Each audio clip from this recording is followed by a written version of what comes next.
generating the initial XLIFF using Fluenta. And this XLIFF will actually be the source for the translation. This is what the language service provider get, and this is what they send you back, an XLIFF file. And let's go back to Oxygen.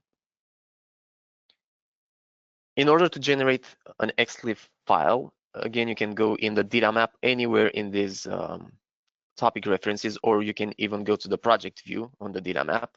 Let's do it like this time, and look for the Translate Fluenta submenu and click Generate XLIFF. Here we select the output folder, which is here in the localization folder. In data, you can profile content. So you have the same source, but you profile it, let's say some paragraphs or some topics for an audience, let's say the novice audience, and other sections of a file or other topics for a more advanced audience. And in Fluenta, you can provide a data val file where you define condition sets. And when generating the XLIFF, Fluenta will take care what content goes into that XLIFF file. But it only works from what I read on topic level in the data map. We keep the XLIFF version 1.2, which is the one our AI translator uses. We select the target language, and now we have a few options down here. Some of them don't make sense here in this initial phase, but they make a lot of sense later. They are very important. For example, we can select reuse ICE matches to reuse or to keep the already translated content. You don't want to translate the same content twice.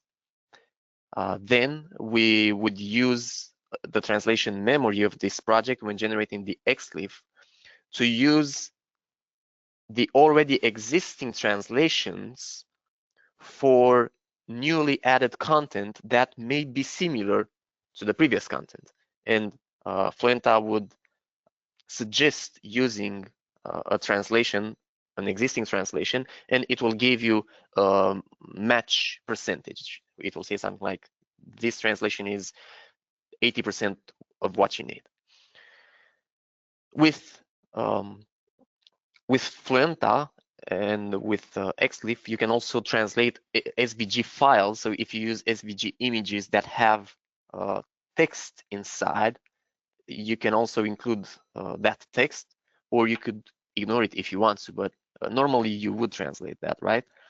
And finally, you can choose between segmenting by paragraphs or by sentence.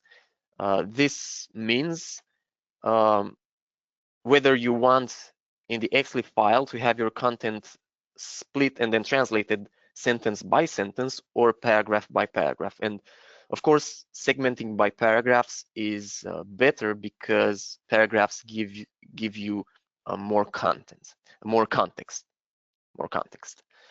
Okay, let's generate the XLIFF, and it usually takes only a couple of seconds. And then we'll take a look inside of the XML structure. Okay, it has been generated, and now we get some instructions what we can do from here. Let's open this. So an XLIFF file has file elements on the first level for each file in your project. For example, for the data map, because I have a title there, and then for the copyright topic and so on. And the most interesting children of the file elements are the translation units. So we have this trans unit element here. At the moment, we only have the English source. You can see this source element with the title gear pump. Okay, so second step done.